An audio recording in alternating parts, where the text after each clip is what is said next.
Shalom Aleichem everyone, hope everyone's doing well, hope everyone had a very, very meaningful Rosh Hashanah and a positive Aseret Yimei Tshuva and a good Yom Kippur.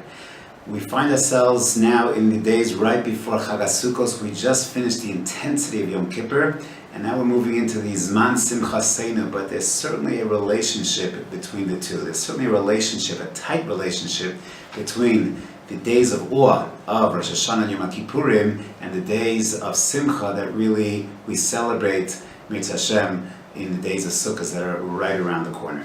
And perhaps there's a linkage when we close Yom Kippur. At the very end of Yom Kippur, we have a very interesting minhag.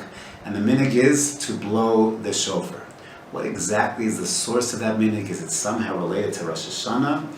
L'chora not. If you take a look at the Rishonim already, in the sugis, they indicate that there's two types of shofaros that we blow. There's two types of blasts that we blow classically. The one, of course, is the shofaros that we blow on Rosh Hashanah. But then there's another blast that we blow, and this is blown on Yom Kippur, not annually, but it's blown once every 50 years, and that's the shofar of Yovel. And what we do when we blow at the end of the Yom Kippurim process, we blow the shofar after Shkia.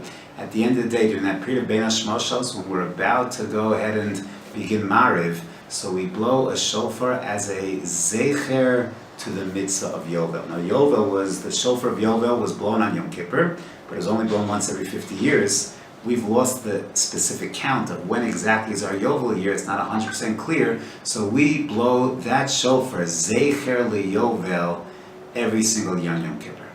What exactly is the shofar of Yovel, and perhaps what is the relationship between it, Yom Kippur, and then leading into Chag HaSukkos? So the mitzvah of Yovel fundamentally relates to, number one, Shiluach Avadim.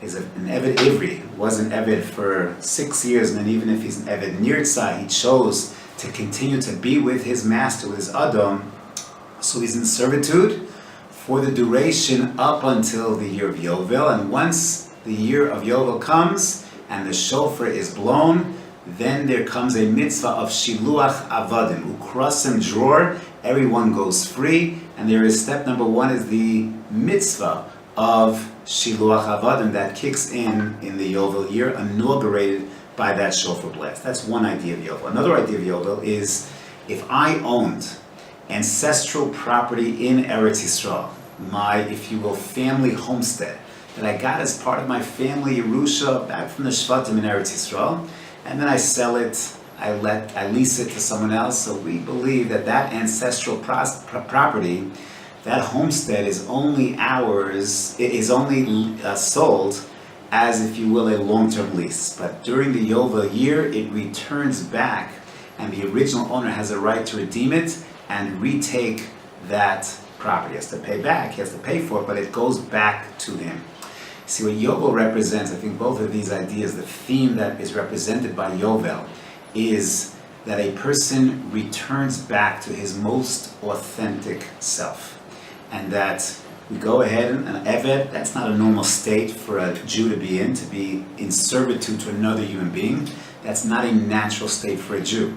To have his ancestral homestead property in the hands of another, that is not the norm. That is not natural. That is out of sync and out of sorts. Yovel, at the end of that 7 cycles of Shemitah, everything goes back to its core roots. Everything goes back to its essence. Everything is as it was supposed to be all along, and therefore the Eved Ivri now goes free, goes back to himself. The ancestral property goes back to its rightful and historic owner. And perhaps that is the theme, that at the end of a Yom Kippur, we've worked so hard for this 24, 25-hour period.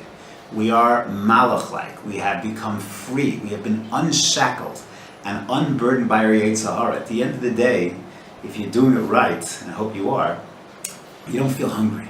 You don't feel thirsty. You feel totally connected to your neshama.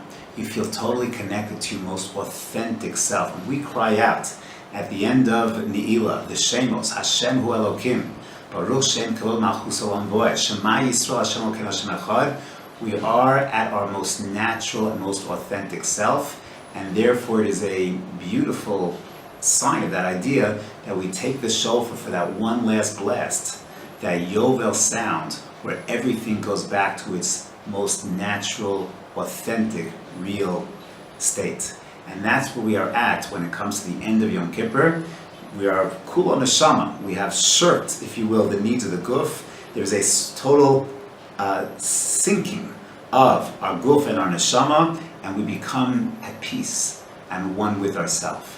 That is the feeling at the crescendo, at the climax of Ne'ilah on Motzei Yom Kippur.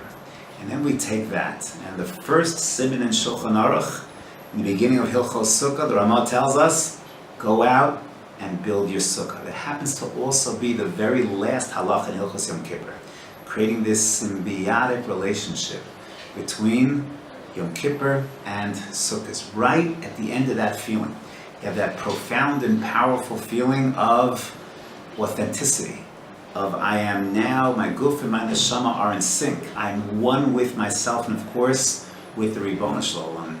Now take that and bring it into your real life. Go build your sukkah. Go dwell in your sukkah.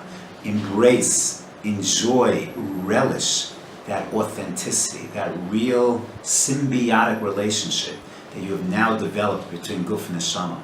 That's what Chag HaSukkos is. When we go ahead and we leave our homes, leave our material selves, and we dwell in the sukkah, we bask in the tzelsa de'imnusa, the shadow of the Ribono Shel Olam, and we embrace ufros aleinu sukkah shlomecha, and we have that profound and deep relationship with Him in a very, very authentic self, without the barriers of walls, without the barriers of ceilings. It's just us directly linked.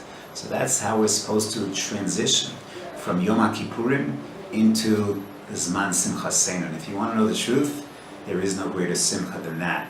But to feel a lack, when you're in a state of lack of equilibrium, imbalance, so that creates anxiety, that creates lack of simcha. When you reach that level of Yom HaKippurim Ne'ilah, and then you can bring it into your Chag HaSukkos, that is a state of total equilibrium. And that sense of equilibrium, of being Lifnei Hashem Elokecha in the most real and profound way, where you're no longer fighting the battle of your Nefesh HaBahamis and your Nefesh Elokis, of your Neshama and your Guf. They're working together. That's a state of ideal existence. That's the state of living in Sukkot, where we now can go back to our Su'udos, back to our eating, back to our physical realities, but with a state of symbiosis. And that's the mission. That's what Tishrei is all about. That's what we build towards, and that's our challenge. And if we really do Yom Kippur, if we've done Yom Kippur properly, and then we can properly transition. This year, there's no time in between. We go from Yom Kippur, we build our sukkahs, and we have a Shabbos Kodesh, and then Sunday night right into the sukkah. So there's no time to lose it. You experience that Shabbos, that interim Shabbos right into sukkahs. Tremendous, tremendous opportunity to capture that Yom Kippur natural feeling and bring it into our Chag HaSukkos. I wish everyone a beautiful, beautiful Yom Tov.